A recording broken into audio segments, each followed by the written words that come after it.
আমি যখন 12 ক্লাসে ফেল হলাম, আমার বাবা আমার জন্য একজন শিক্ষক নিযুক্ত করলেন।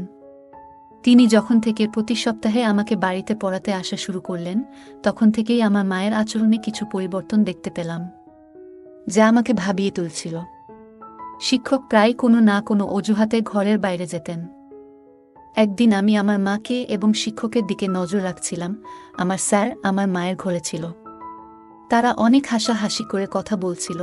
তারপর যা দেখলাম তাতে অবাক হয়ে গেলাম। একদিন যখন মা কাজের জন্য বাইরে গিয়েছিলেন, আমি বাড়িতে তখন একা ছিলাম। আমি টিউশনের জন্য প্রস্তুতি নিচ্ছিলাম। আমি একটি ছোট ফ্রক পরেছিলাম। সেই পোশাকে আমাকে অনেক সুন্দর লাগছিল। আমি আমার স্যারকে মনে মনে ভালোবাসতাম। যখন টিচার টিউশনে এলেন, তিনি আমাকে বারবার দেখতে লাগলেন। আমার শিক্ষক আমাকে পড়াচ্ছিলেন। হঠাৎ তিনি কিছু সময়ের জন্য আমাকে লক্ষ্য করে তাকালেন, তারপর মৃদু হাসি দিয়ে বললেন, তুমি তো অনেক সুন্দর। তোমার মায়ের মতোই ভালো দেখাচ্ছ। এরপর তিনি আরও বললেন, তোমার মধ্যে সত্যিই কিছু বিশেষ কিছু আছে, যা আমি খুব পছন্দ করি। এই বলে তিনি আমার কাছে এসে বসলেন। তারপর আমি পূজা, 17 বছর বয়সী। ছোটবেলা থেকে আমি কিছুটা শান্তশিষ্ট ও সুন্দর মেয়ে ছিলাম। গায়ের রং ছিল একদমই ফর্সা। আমার জীবনে এমন কিছু ঘটে যাবে আমি কখনো ভাবিনি। কারণ আমাকে টিউশন পড়াতে আসা স্যারের প্রেমে পড়ে যাই।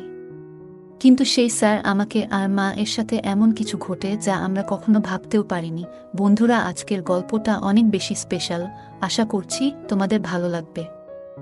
গল্পগুলো ভালো লাগলে ভিডিওটি লাইক, শেয়ার এবং চ্যানেলটি সাবস্ক্রাইব করো। সাধারণত আমি কলেজে যাওয়ার কথা ছিল, কিন্তু 12 ক্লাসের গণিতের কারণে আমার পরীক্ষা ফলাফল খারাপ হয়েছিল। অঙ্কে আমার অনেক দুর্বলতা ছিল, আর তাই আমি সেই বিষয়ে ভালো করতে পারিনি। বাবা কখনো আমার জন্য টাকা দিয়ে সাহায্য করেননি। তার কথা ছিল, তুমি নিজেই পরিশ্রম করো, তবেই তুমি কিছু অর্জন করতে পারবে। কিন্তু বাস্তবতা হল, আমি শুধু এক বিষয়ে খারাপ ফল করেছি এবং আমাকে সেই বিষয়টি পুনরায় পরীক্ষায় বসতে হবে। তবে বাবা আমাকে পুরো বার্ষিক পরীক্ষায় আবার বসতে বললেন, মানে সব বিষয়ে আবার শিখে পরীক্ষা দিতে হবে। গণিত বিশেষ করে আমার জন্য ছিল একটি বড় চ্যালেঞ্জ। বাবা এবার একটু কঠোর সিদ্ধান্ত নিলেন। আগে তিনি আমাকে টিউশনে পাঠাতেন এবং আমি কোচিং ক্লাসেও যেতাম। তবে এবার তিনি বললেন, তুমি কোচিংয়ে গিয়ে মনোযোগ দিচ্ছ না, তাই এবার তোমার জন্য বাড়িতে একজন বিশেষ শিক্ষক লাগবে, যিনি শুধুমাত্র গণিত পড়াবেন। বাবার এই সিদ্ধান্ত আমাকে খুব ভালো লাগেনি। তবে আমি কিছু বলতে পারিনি। মা সবসময় বাবার সামনে কোনো কিছু বলতে ভয় পেতেন। এরপর নতুন শিক্ষককে সাহায্য নিয়ে আমি আবার মন দিয়ে পড়াশোনা শুরু করলাম। বিশেষ করে গণিতের প্রতি আমার মনোযোগ আরও বাড়ানোর চেষ্টা করলাম। আমি বাবার সিদ্ধান্তকে সঠিক মনে করতে লাগলাম। কয়েকদিনের মধ্যে আমার পড়াশোনা ও টিউশন শুরু হলো। এটি ছিল টিউশনের প্রথম দিন। স্কুল থেকে দুপুর 12টার দিকে বাড়ি ফিরলাম এবং মা আমাকে বললেন 1টার মধ্যে সবকিছু গুছিয়ে নিতে, কারণ 2টায় আমার টিউশন শিক্ষক আসবেন। সেদিন প্রথমবার আমি শিক্ষকের সাথে দেখা করলাম। তিনি প্রায় 30 বছরেরও কম বয়সী একজন যুবক। মা তাকে একটু জল দিলেন এবং তিনি জল পান করার সময় কিছুটা লজ্জিত মনে হচ্ছিলেন। সম্ভবত আমি তার প্রথম ছাত্রী ছিলাম। আমি চাইছিলাম যে আমি গণিত ভালোভাবে শিখি। প্রথম দিন শিক্ষক খুব বেশি চাপ দেননি, তাই আমি একটু স্বস্তি পেলাম। তবে শিক্ষককে দেখে মনে হয়েছিল তিনি খুবই পেশাদার এবং কিছুটা লাজুক প্রকৃতির মানুষ ছিলেন। কিছুদিন ভালোভাবেই কাটল। শিক্ষকের পাঠদান সংগঠিত ছিল, কিন্তু গণিত এখনও আমার কাছে অস্পষ্ট ছিল। টিউশনের মধ্যে মাঝে মাঝে আমি ঘুমিয়ে পড়তে শুরু করলাম। যখন শিক্ষক পানির জন্য ঘর থেকে বের হতেন, তখন হঠাৎ করে আমার ঘুম চলে আসত এবং আমি 1 থেকে 2 ঘন্টা ঘুমিয়ে থাকতাম।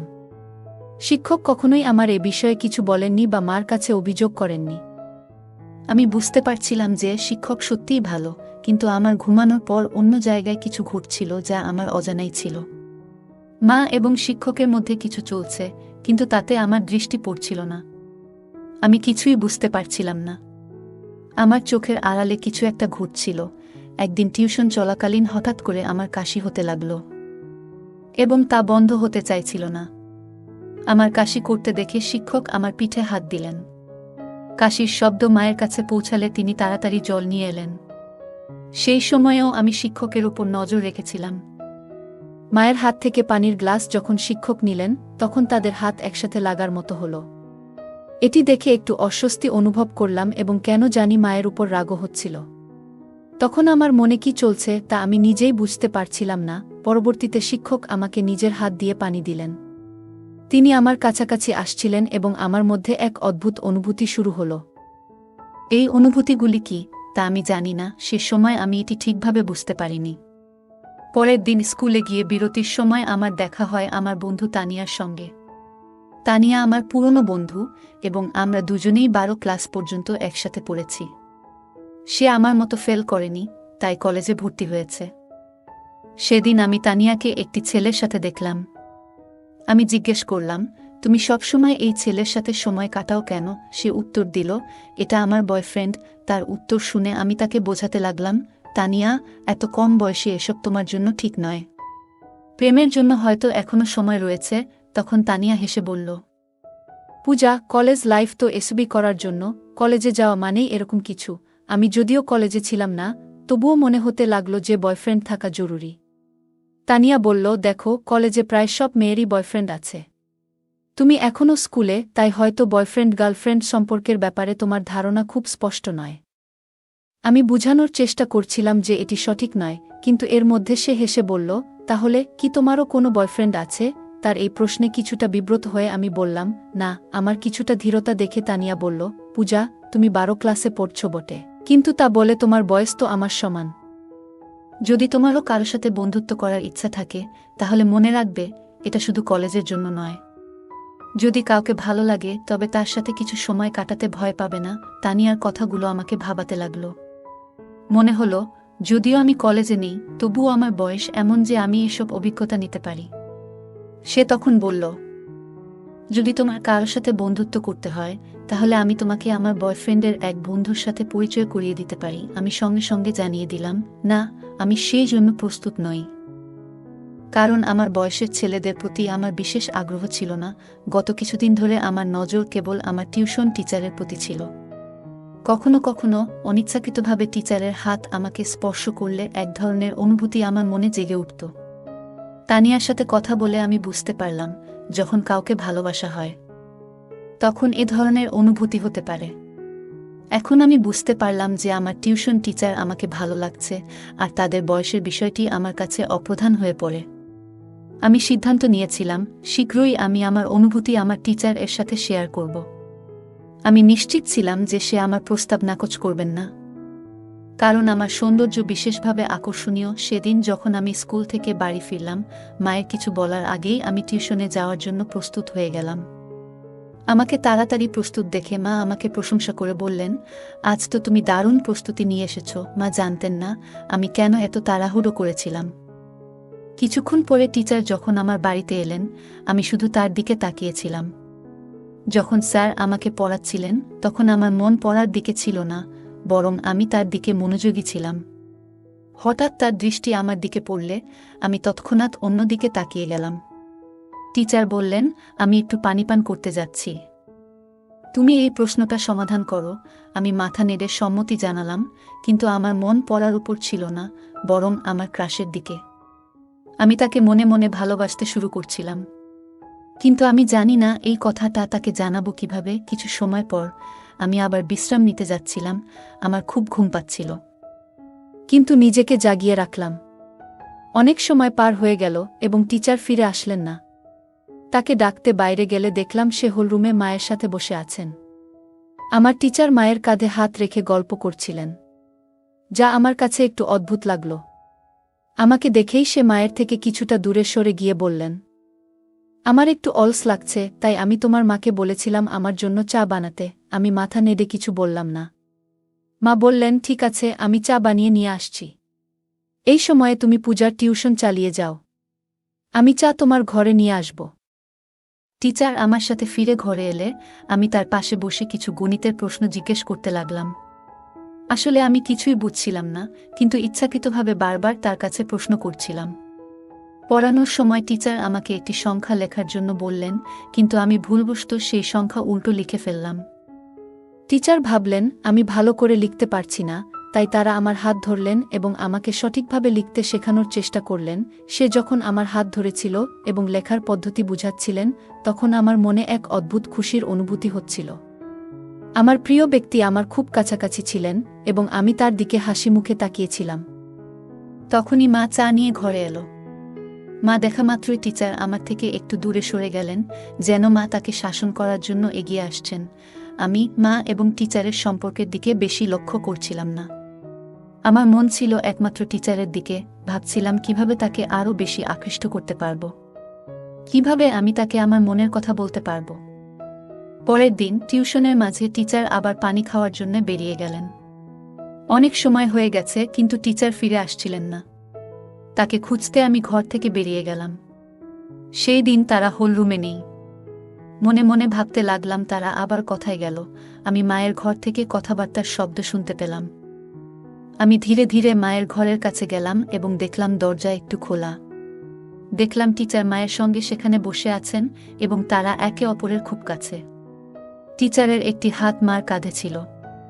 এই দৃশ্য দেখে আমি অত্যন্ত হতবাক হলাম, কারণ আমি দেখলাম আমার মা আমার পছন্দের ব্যক্তির সাথে সময় কাটাচ্ছেন। সেই মুহূর্তে আমার মন ভরে গেল রাগে। আমি দ্রুত কিচেন থেকে একটি কাচের গ্লাস জল নিয়ে এসে মার ঘরের সামনে গ্লাসটি জোরে ফেলে দিলাম। ওই শব্দে তারা দুজনই তৎক্ষণাৎ বাইরে এসে পড়লেন। মাকে দেখার পর আমি বললাম, বিপত্তি হয়ে গেছে, গ্লাসটি হাত থেকে পিছলে গেছে। কিন্তু টিচার উল্টো প্রশ্ন করে বললেন, তুমি এখানে কি করছো?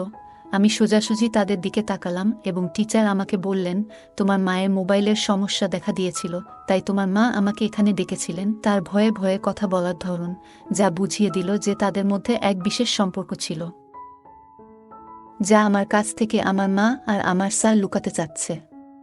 কিন্তু আমি তো মার মেয়ে এবং আমি জানতাম যে আমি আমার মায়ের থেকে বেশি তরুণ ছিলাম। টিচার অবশ্যই আমার প্রতি আকৃষ্ট হতে বাধ্য ছিল। এখন আমার পরিকল্পনা ছিল কিভাবে টিচারকে আকর্ষণ করব। সেই দিন কিছু করতে পারলাম না, কারণ টিউশনের সময় শেষ হয়ে গেল। কিন্তু আগামী দিনে আমি নিশ্চয়ই কিছু করার চেষ্টা করব। একদিন যখন আমি টিউশনের জন্য প্রস্তুতি নিচ্ছিলাম, আমি একটি ছোট ফ্রক পরেছিলাম। সেই পোশাকে আমাকে অনেক সুন্দর লাগছিল, আর আমি একটু হালকা করে সেজেছিলাম। যখন টিচার টিউশনে এলেন, তিনি আমাকে বারবার দেখতে লাগলেন। পড়াশোনা শুরু হলে কথার মধ্যে আমি তার হাত আমার পায়ের কাছে রাখলাম।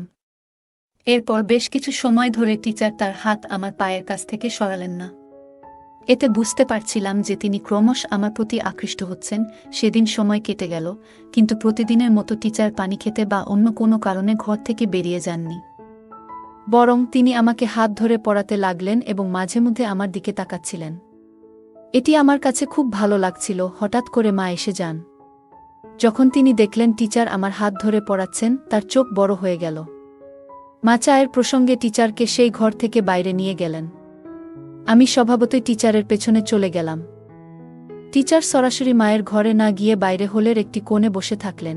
মা আমাকে কিচেনে নিয়ে গিয়ে গম্ভীরভাবে বলতে লাগলেন, তুই আর ছোট নেই, এইভাবে অচেনা মানুষের সামনে ছোট পোশাকে ঘুরে বেড়াতে তোর কিছু মনে হয় না? তিনি বললেন, এটি আমার প্রথম এবং শেষ সতর্কতা। মার গম্ভীর মুখের দিকে তাকিয়ে আমার মনে হল তিনি সত্যিই চিন্তিত। আমি চেষ্টা করছিলাম যেন তিনি সতী সাবিত্রী যেভাবে থাকেন, কিন্তু তার বিয়ে হয়ে গেলেও তিনি একজন যুবকের সাথে সময় কাটাচ্ছেন। আমি তখন এমন পোশাক পরেছিলাম যা মায়ের কাছে অশালীন লেগেছিল। যখন আমি কিছু বলতে যাচ্ছিলাম, ঠিক তখনই বাইরে থেকে বাবা ডাকলেন। সেদিন বাবা আগে বাড়ি এসেছিলেন।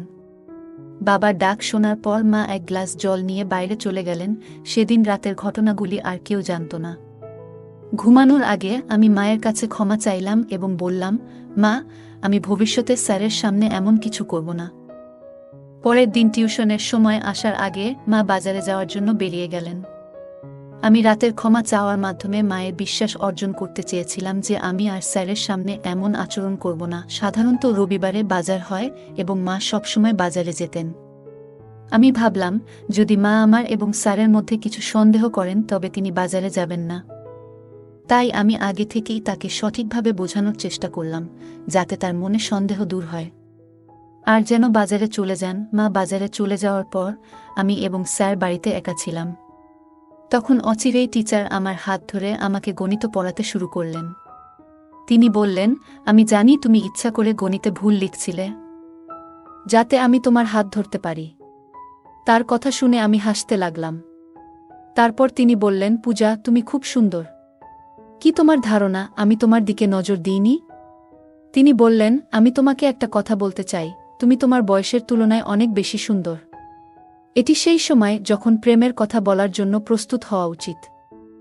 তবে তুমি কেন নিজেকে আটকে রেখেছ? স্যারের কথাগুলো শুনে আমি হাসি চাপতে পারলাম না, কারণ যেটা আমি চাইছিলাম সেটাই তার মুখ থেকে বেরিয়ে এলো। স্যার বললেন, আমি তোমার প্রতি ভালোবাসা অনুভব করি। তিনি আমাকে আলতো করে হাত ধরলেন। আমি জিজ্ঞেস করলাম, স্যার, কি সত্যিই আপনি আমার প্রতি প্রেম অনুভব করেন? আমিও আপনাকে ভালোবাসি। কিন্তু একটা প্রশ্ন আছে, আপনি কেন প্রতিদিন কোনো না কোনো বাহানা তৈরি করে মায়ের ঘরে যান? আপনাদের মধ্যে কি কোনো সম্পর্ক আছে? আমার প্রশ্ন শুনে স্যার হাসলেন এবং বললেন, পূজা, তুমি কি মনে করো আমি তোমার মার প্রতি আকৃষ্ট? একদম নয়। আমি তো প্রথম থেকেই তোমার প্রতি নজর রেখেছিলাম। আমি দেখতে পেয়েছিলাম যে তুমি আমাকে ভালোবাসো কিনা। কিন্তু তোমার মায়ের কারণে আমি আমাদের সম্পর্কটি গোপন রাখতে চেয়েছিলাম, যাতে তিনি সন্দেহ না করেন। আমি ভয় পেয়েছিলাম যে যদি আমি তোমার সামনে আমার অনুভূতির প্রকাশ করি, তাহলে তুমি বিপর্যস্ত হয়ে যাবে, এ কারণে কিছু বলিনি। পরে ধীরে ধীরে তিনি আমার কাছে আসতে শুরু করেন এবং আমাদের মধ্যে প্রেমের সম্পর্ক গড়ে উঠতে থাকে। হঠাৎ করে আমার ঘরের দরজা জোরে খুলে যায় এবং সেখানে মা চলে আসেন। তাকে দেখে আমি একটু অবাক হলাম, কিন্তু একই সঙ্গে জানতাম যে আমি কোনো ভুল করছি না। আমি শুধু একজন বন্ধুর সাথে সময় কাটাচ্ছি। মা আমার কাছাকাছি এসে স্যারকে দূরে সরিয়ে দিলেন এবং বললেন, ভালো হয়েছে, আমি যদি মোবাইলের দিকে নজর না দিতাম তাহলে হয়তো তোমার এবং এই মানুষের সত্য আমার সামনে এসে যেত না। ব্যাগে মোবাইল না থাকার কারণে আমাকে আবার বাড়িতে ফিরতে হলো। প্রিয়া, এত কম বয়সে তোমার। আমি জানি আমি গতকালই তোমাকে সতর্ক করেছিলাম, কিন্তু আজকে তুমি আবার সেই অবস্থায় পৌঁছে গেছ। স্যার মার সামনে আমাকে ভুল প্রমাণিত করার চেষ্টা করছেন। স্যার মাকে বললেন, বেশ কিছু দিন ধরে তোমার মেয়ে বেশ কিছু অদ্ভুত কাজ করছে। আজকে সে নিজেই আমার সঙ্গে এই বিষয়গুলো নিয়ে আলোচনা করতে এসেছে। মাকে বলতে দেখার পর আমি বাধা দিলাম এবং বললাম, মা, এই লোকটির কথায় বিশ্বাস করো না। আমি তোমার শপিং ব্যাগে থেকে তোমার মোবাইল বের করেছিলাম, যাতে তুমি অর্ধেক পথে ফিরে এসে সত্যটা জানতে পারো। এটি আমি ইচ্ছাকৃতভাবে করেছি, যাতে তুমি বুঝতে পারো এই ব্যক্তির আসল চেহারা কি। আমি বললাম, এই টিউশন শিক্ষক আমাদের বাড়ির 2 মহিলার সঙ্গে এক ধরনের অসৎ ব্যবহার করছে। তুমি তার প্রেমে পড়তে পারো, কিন্তু আমি না। আমি কয়েকবার তোমাদের দুজনকে একসঙ্গে দেখেছি। তাই আমি এই সব ঘটনাকে সাজিয়েছি, যাতে তোমার কাছে এই লোকটির সত্যি মুখোশ খুলে দিতে পারি। যখন স্যার পড়াতে আসেন, ঠিক তখন আমি মায়ের মোবাইলে ভিডিও রেকর্ডিং শুরু করে দিই এবং সেটি ঘরের এক কোণে রাখি। যে কোনো কিছু তিনি মায়ের সম্পর্কে বলতেন, সবকিছু সেই মোবাইলে রেকর্ড হয়ে গিয়েছিল। যখন মা সেই ভিডিওটি দেখলেন, তিনি বুঝতে পারলেন যে স্যার তাদের সাথে প্রতারণা করছেন। মা সেই নালায়েককে পুলিশে দেওয়ার হুমকি দিলে তিনি সেখান থেকে পালিয়ে গেলেন। এরপর মা বললেন, পূজা, আমি অনেক ভুল করেছি, আমি জানি। কিন্তু আমি কি করব? তোমার বাবা আমাকে তেমন সময় দেন না। যেদিন তোমার টিউশন শিক্ষক বাড়িতে এসেছিল, সেদিন থেকেই তার সাথে আমার কথা বলা শুরু হয়। তখন আমি মনে করেছিলাম সে আমার মন বুঝতে শুরু করেছে। তার মিষ্টি কথায় আমি এমনভাবে আবদ্ধ হয়ে পড়েছিলাম যে তার স্বার্থপর প্রেমকে আমি সত্যিকারের মনে করতে শুরু করেছিলাম। আমি তো এতটাই তার প্রেমে মজেছিলাম যে তোমার কথা পর্যন্ত ভুলে গিয়েছিলাম। মা আরও বললেন, আমি সেই নালায়েকের সাথে বিয়ে করার কথা ভাবছিলাম, কিন্তু জানতাম না যে তার তোমার প্রতি এমনই ঘৃণ্য দৃষ্টি রয়েছে। সে আমার সাথে প্রেমের নাটক করে, কিন্তু তোমার সাথেও সময় কাটানোর চেষ্টা করছিল, এটি আমি বুঝতে পারিনি।